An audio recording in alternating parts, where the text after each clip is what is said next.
So today, the session is going to be about Oki and data protection and privacy. So Sheba, if we could go to the first slide.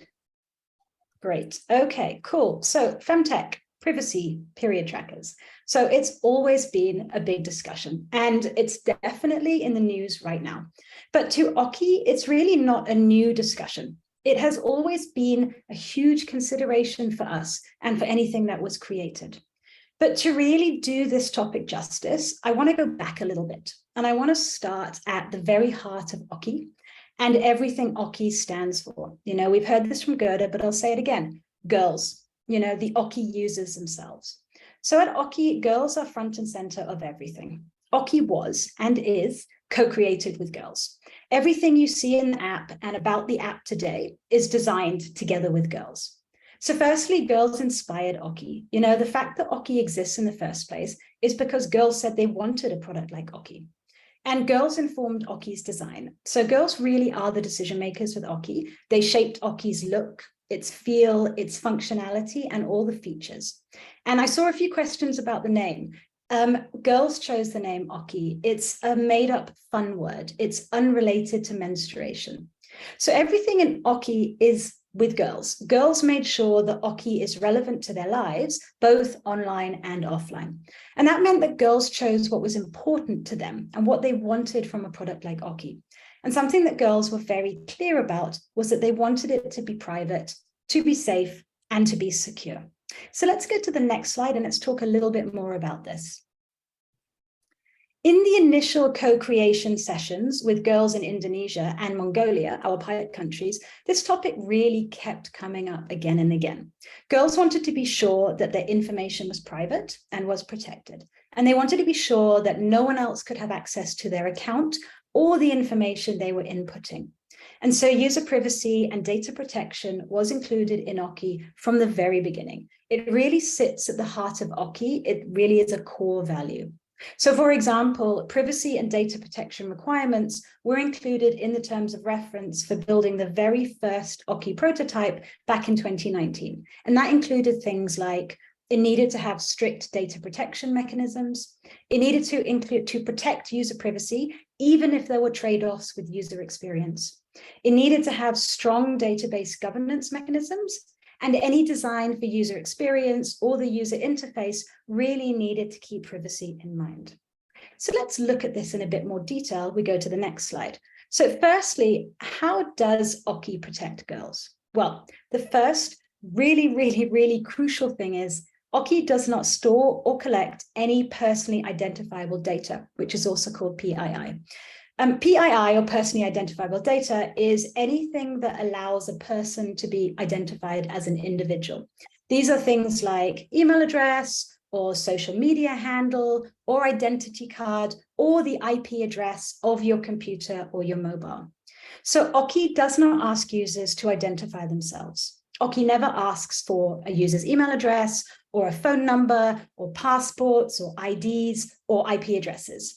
So therefore, no one has any way of identifying Oki users because Oki can provide its services to girls without collecting this data.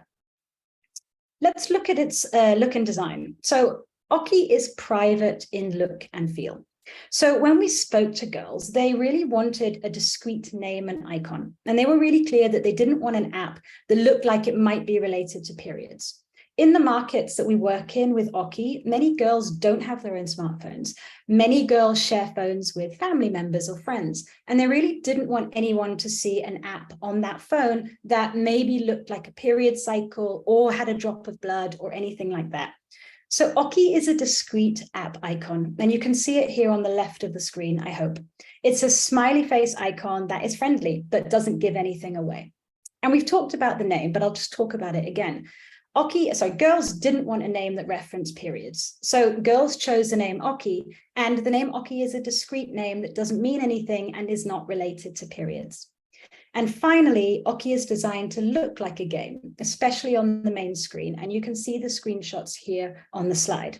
And this is not only to make the app fun and friendly and engaging, but also so that anyone who looks over girls' shoulders when they're using it, or anyone who shares a phone, will not automatically assume that the girls are using a period app. The next thing to know about Oki is that it is a password protected app. So the user sets up an account with a made up registration name, and then they protect it with a password.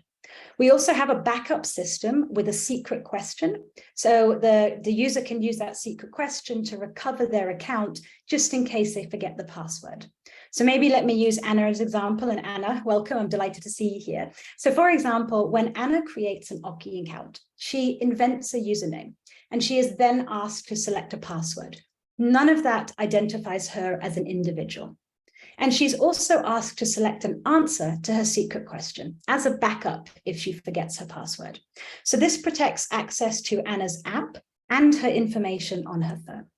So if Anna forgets her password, she can reset it by inputting her secret answer. And Anna will also need to re-enter her username and password every time she opens Oki. This is a default setting to add another layer of protection. You might ask, how does Oki protect the data that girls enter into Oki? Well, most of the data that girls enter about their period is stored in their device locally. It is not sent to any cloud or database. However, one exception is the cycle data. And this is because, again, when speaking to girls wanted to have their history of period dates and period lengths accessible to them, just in case they changed their device or they logged in from a different device. So as a result, the period dates are stored in the cloud or the database, but our data protection mechanisms means that data is completely encrypted.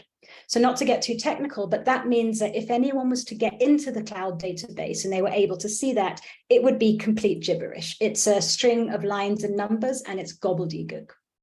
So in summary, before I hand over to Anna, Oki does not know your identity when you use it. Oki requests you to put a password in every time you open the app. Most data that you enter stays locally on your device, and the cycle data that is in the database is encrypted and it's not linked to a user as an individual. And all of these processes are outlined clearly in the Oki privacy policy and the terms and conditions. So I'm now going to hand over to Anna to talk more about Oki's privacy policy and terms and conditions. And Anna, I did introduce you, but it would be fantastic if you wanted to introduce yourself again. Thank you so much, Alex. Hello, everyone. And I had a few challenges to join, but I'm happy I'm here with you now. So my name is Ana Teresa. I'm a lawyer at UNICEF's legal office, and we support Oki in all legal aspects. So to speak a bit about the privacy policy and the terms and conditions. As Alex highlighted in her presentation, the provision of Oki for girls entails a great opportunity for UNICEF, but also great responsibility. And this is why the legal team included every aspect about protecting the data of girls in Alex's presentation in the Oki privacy policy and terms and conditions. The Oki privacy policy was created based on the best practices for children, and it is written in plain and simple language. The legal office really devoted its best efforts to make it accessible and bears in mind the age and development of girls and the ways it was written. The Oki privacy policy and terms and conditions are available at the Oki website and Play or App Store, and consent by clicking through is required to use the app. The app is constantly evolving and improving, including through changes to the tech specs. To provide continued protection for girls, we ensure that those changes continue to reinforce and comply with our data privacy principles. In other words, UNICEF's personal data privacy policy, which is public and follows the best practice for privacy. When necessary, we update the terms of use and the privacy policy. The most recent update was done in December 2021. Now I would like to speak a bit about the Oki franchise model. The Oki franchise, can you please go, thank you, to the next slide. The Oki franchise model is the deployment type chosen to allow Oki to go to scale and operate in different countries across the globe in a sustainable way. So how does this work in practice? UNICEF will enter into a franchise license agreement with a selected and vetted organization, which complies to the strict requirements of the franchise license agreement. One of those requirements, for example, is the franchisee partner to review the privacy policy against the local country laws. This is to ensure compliance to local laws and standards, but nevertheless, while maintaining the high privacy policy standards required consistently across all Oki deployments, even if the local laws are less protective. This is because all Oki country versions must maintain and attain to Oki's focus on user privacy and data protection, upholding Oki's core girl-centered values. If new Oki deployments want to add any new features, it's always necessary to first check if these changes have any implications on user privacy and data protection. These measures are crucial to ensure that young girls who are using the app are protected and safeguarded. So if there's one message that I'd like you to take home, it's that Oki puts girls first, always, providing a service that supports girls and ensures their data is safe and protected. Oki is for girls, by girls, period. Thank you for your attention.